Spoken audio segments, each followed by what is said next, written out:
Welcome back, hunters, to another episode of Helix's Wild Hunts. Today we're going to be testing out the dual blades, and we're going to be fighting a Monster Hunter classic, the Daimo Hermitaur. And you bet your ass we're going to be hitting it in its weak point for massive damage. So let's go hunt ourselves a giant crab.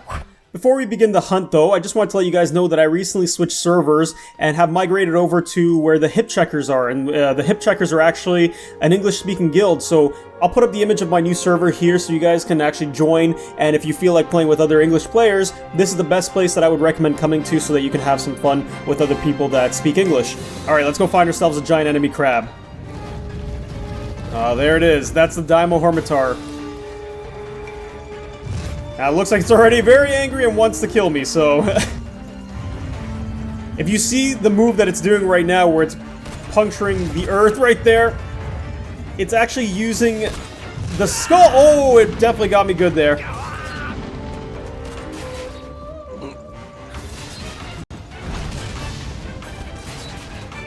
Now, the Daimo Hermitaur has a giant skull on the back of its body. It's actually the skull of a Diablos or Monobolos, I forget which one it actually is. It's the one with only the singular horn.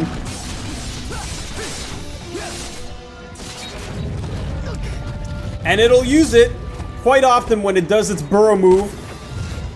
As you can see, it's trying to get me again underground. Gotta just keep running. Oh, come on! Definitely did not expect it to hit me there.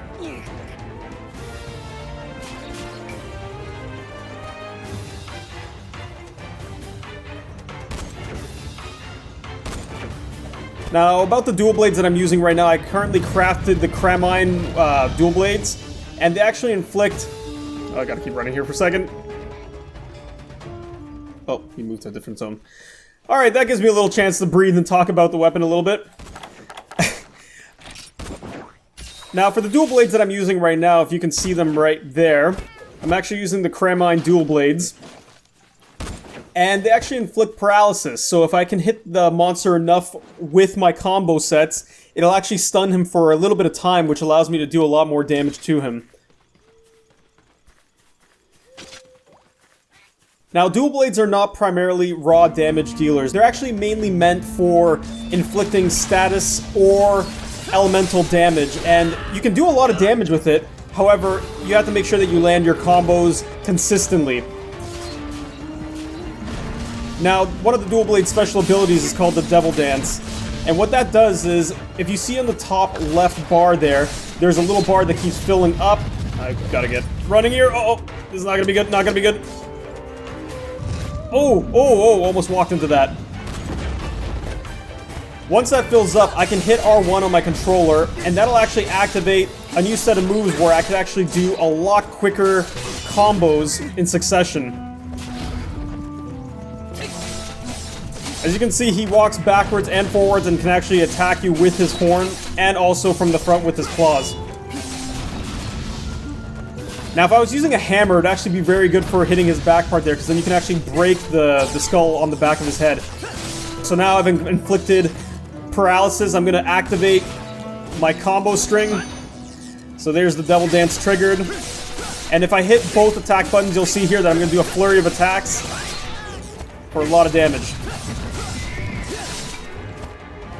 The dual blades are also very good for knocking down... Oh, I'm gonna get hit! I'm gonna get hit. What I was saying is, the dual blades are really good for tripping over the enemies, especially if you're attacking at the hind legs and quarters. I'm gonna run. The downsides of the weapon, however, are that if you... Okay, I'm gonna keep running, I'm gonna keep running! The downside of the weapon is that you really need to keep a lot of whetstones with you unless you have an armor set that actually keeps the durability of the weapons up, because it will start decreasing in sharpness fairly quickly. As you can see, I already went down from my green sharpness all the way to yellow, and I'm probably going to be hitting the red in a bit here. Or sorry, the orange. Yeah, there we go.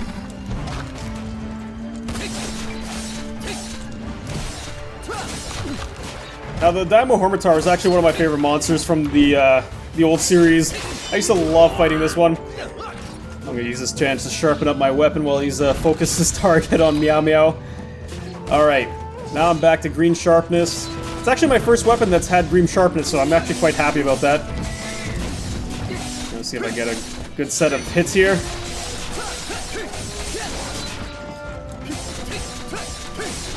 I'd like to be able to actually inflict a status debuff again on it.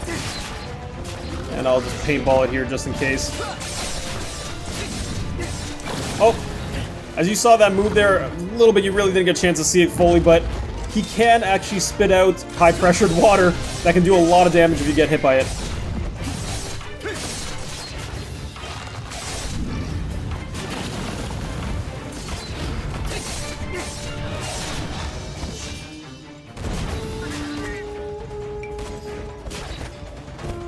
I've actually realized that I have my Ultra moveset available at this moment, and instead what I was doing before was I was hitting R2 instead of L2.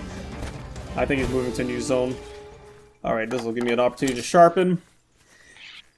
Now I hope you guys don't mind. For today's episode, I'm just going to be hunting one monster, and I'm also going to only be focusing on the dual blades. I was considering doing the lance, but I think I'm going to save that for the next episode, just because I really want to showcase this weapon. And I'm also going to show you guys its ultimate ability here in a moment. I just need to get a good opening here. Oh, no, no, no! Oh, I couldn't. And right into the poison pool. Awesome. Just awesome.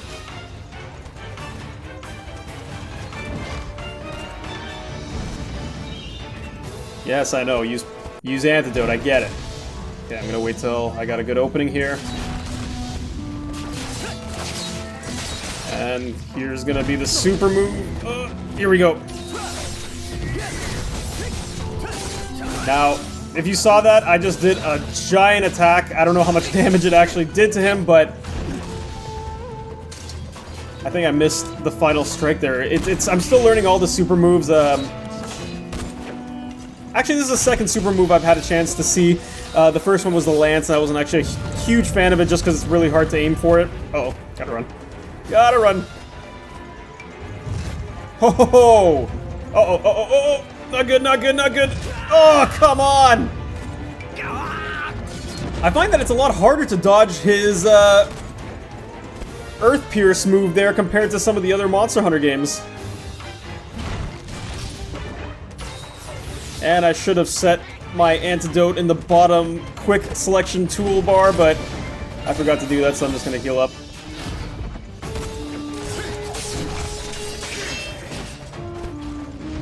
As you can see, he doesn't allow you to attack him when he's covering his face like that.